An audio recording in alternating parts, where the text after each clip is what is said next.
Hello वीर, हम लोग कर रहे थे complete polity for government exam और हम लोग कर रहे थे अपना चैप्टर फंडामेंटल राइट्स। तो भैया जितने हमारे पिछले काफ़ी लेक्चर्स हमारे फंडामेंटल राइट्स हो चुके हैं और फंडामेंटल चैप्टर के साथ हम लोग बढ़ते हैं अपने अगले, मतलब आज हम लोग फंडामेंटल चैप्टर के बारे में ही पढ़ेंगे और उसके बाद एक दो लेक्चर और रहने वाले हैं फंडामेंटल राइट्स के, और फिर हमारा ख़त्म हो जाएगा फंडामेंटल राइट्स। तो भैया हम लोग बात करेंगे अपने आर्टिकल के बारे में जिसका नाम है right to freedom of religion, यानी कि मेरे पास अधिकार है। और हम लोग बात करेंगे आज आर्टिकल 25 से लेकर 28 के बीच में। तो भैया ये है हमारे राइट टू फ्रीडम के आर्टिकल्स, ठीक है। तो भैया सबसे पहले हम लोग पढ़ते हैं अपना article number 25, freedom of conscience and free profession, practice and propagation of religion.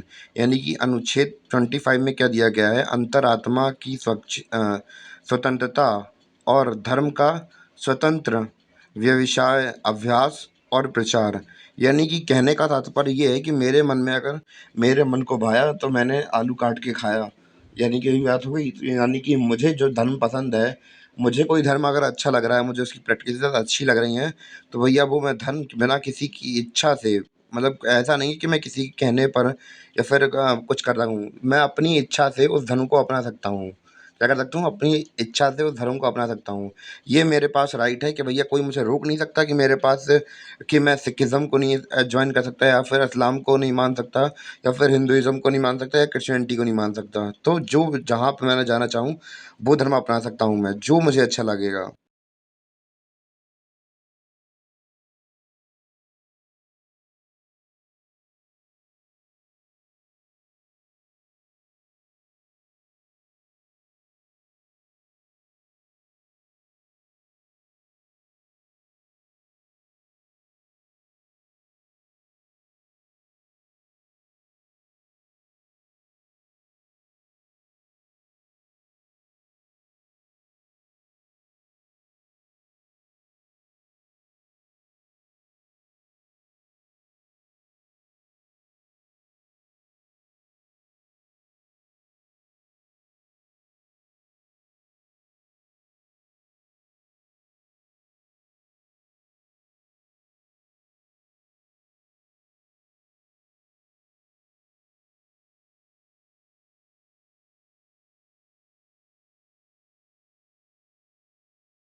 से कह रहा है कि धर्म बदल लो, ये धर्म बहुत ख़राब है, वो बहुत ख़राब है, ये सब चीज़ें नहीं करनी है।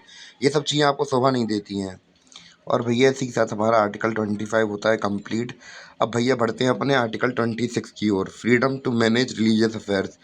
यानी कि धार्मिक मामलों के प्रबंधन की स्वतंत्रता। यानी कि अफेयर्स मतलब क्या था, मामले, यानी कि धार्मिक मामलों को अब मैनेज करने की आज़ादी, ठीक है। तो सबसे पहला इसमें क्या क्या प्रोविज़न दिए गए हैं कि this provision state that every religious denomination और the section shall have the following rights. पहला राइट क्या है, right to establish and maintain institution for religious and charitable purpose. यानी कि आपके पास अधिकार है कि भैया आप लोग ऐसे इंस्टीट्यूशन को ओपन कर सकते हैं जो कि रिलीजियस इंस्टीट्यूशन हो। जैसे कि हम लोग बात करें, अयोध्या का राम मंदिर है या फिर कोई मस्जिद हो सकती है या फिर गुरुद्वारा हो सकता है, ये सब क्या है, ये सब रिलीजियस इंस्टीट्यूशंस हैं। क्या है, रिलीजियस इंस्टीट्यूशंस हैं। क्लियर है था। तो ध्यान रखिए कि भैया अगर हम लोग कोई इंस्टीट्यूशन बना रहे हैं ऐसे, तो भैया हम लोग उससे ओन नहीं कर सकते भैया, ट्रस्ट के नाम पे चला सकते हैं। जैसे कि सरकार ने बताया हुआ है कि भैया मंदिर वगैरह कैसे चलाना, उसी हिसाब से चला सकते हैं। अपने ये नहीं कि भैया मंदिर खोल लिया, एक धंधा तैयार हो गया कि भैया बहुत सारा चैरिटी में पैसा आएगा, उड़ाएंगे भैया। तो भैया आपको ऐसा नहीं करना है। चैरिटी बनेगी, ट्रस्ट बनेगा, ट्रस्ट के बेसिस पे आपके मेंबर वगैरह बनेंगे, फिर वो भैया एडमिनिस्ट्रेशन करेंगे, उसके हिसाब से पैसा बटेगा।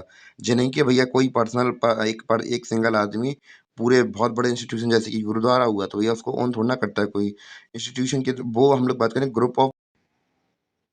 तो भैया इस आर्टिकल का दूसरा प्रोविजन क्या है? Freedom to manage religious affairs. तो भैया वही है कि भैया जैसे कोई चीज़ प्रथा वगैरह आपको रिलीजियस सेरेमनी वगैरह टाइप में करनी है, जैसे मान चलिए कि आपको हवन वगैरह कराना है, भागवत कांड वगैरह कराना है, तो भैया आप अपने मेंबर्स के तहत रखिए वो चीज़ें। ऐसा नहीं है कि भैया सोसाइटी के अंदर पूरा ढोल नगाड़े बज रहे हैं, तो भैया वहाँ पे अलग अलग प्रकार की धर्म के लोग रहते हैं, उन्हें बहुत ज़्यादा प्रॉब्लम हो रही है, कुछ बच्चे पढ़ रहे हैं, तो भैया ऐसा नहीं करिए आप लोग। बस इतना है कि अगर आपको सुनने में अच्छा लगता है तो भैया आप सुनिए भैया। ये जरूर थोड़ा है माइक वगैरह ला के हर जगह 20 30 60 70 माइक लगवा दिए तनक की जगह में और हो हल्ला हो रहा है। तो कोई भी धर्म के लोग हों, चाहे हिंदू धर्म के हों, चाहे मुस्लिम के हों, चाहे सिख के हों, कोई भी धर्म के लोग हैं, तो इन्हें ऐसा नहीं करना चाहिए। अपना करो तो कोई दिक्कत नहीं है, अब दूसरों को परेशान करने के थोड़ा ना कुछ मिलता है। अब भैया आर्टिकल हम देखते हैं अपना 27 आई मीन 20 जी वाला देखते हैं, थोड़ा इसके आगे ही देखते हैं। थोड़ा मैं शायद पीछे निकल गया, हाँ। तो भैया हम लोग बात करें right to own and acquire movable and immovable property.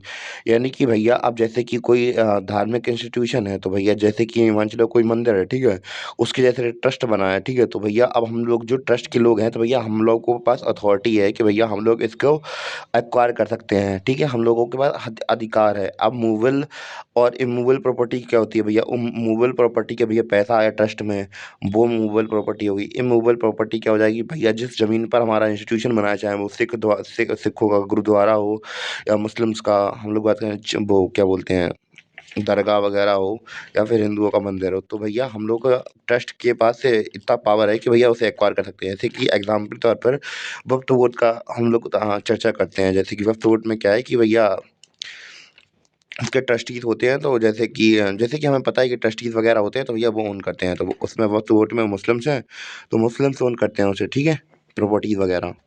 और भैया अपना लास्ट प्रोविजन क्या है इसका कि right to administrator such property as per law. यानी कि जैसा कानून में कहा गया है, तो उसी हिसाब से आप लोग उसे एडमिनिस्ट्रेशन कर सकते हैं। जैसे कि बड़े बड़े मंदिर होते हैं, जैसे कि ओरछा का हुआ, या फिर ओरछा का मंदिर हुआ, या फिर हम लोग बात करें अयोध्या का मंदिर हुआ, तिरुपति बालाजी हुए, तो ऐसे बड़े बड़े हम लोग बात करें इंस्टीट्यूशन में बहुत बड़े बड़े एडमिनिस्ट्रेशन की ज़रूरत पड़ती है भैया।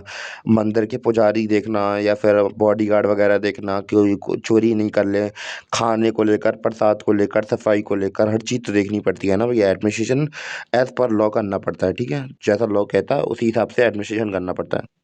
तो भैया इसके बाद हम लोग बात करने वाले हैं अपने आर्टिकल 27 के बारे में। तो आर्टिकल 27 हमसे क्या कहता है? Freedom from taxation for promotion of religion. तो भैया हमारा ये आर्टिकल क्या कहता है? This provision प्रोविड्स the state, state का मतलब क्या है यहाँ पे? कंट्री मतलब है, from leaving taxes for promotion और मेंटेनिंग एनी पर्टिकुलर रिलीजन। तो यानी कि यह प्राविधान देश को किसी विशेष धर्म को बढ़ावा देने या बनाए रखने के लिए कर लगाने के लिए कर वो सॉरी बनाए रखने के लिए कर लगाने से रोकता है। तो भैया ऐसा नहीं है कि भैया अगर हम लोग चाहें, कोई हमारी गवर्नमेंट चाहे, तो भैया हम लोग ये कह रहे हैं कि भैया हमें ये मंदिर बनवाना, तो भैया पैसा दे दो। मैं तो ऐसा सरकार ना ही किसी से टैक्स मांग सकती है, ना ही किसी इंस्टीट्यूशन को दे सकती है। ऐसे कि अगर अयोध्या मंदिर की बात की जाए, तो ये बहुत लोगों को लगता था, बहुत लोगों को लग रहा था कि अयोध्या मंदिर बनने में बहुत सारा पैसा सरकार ने दिया है।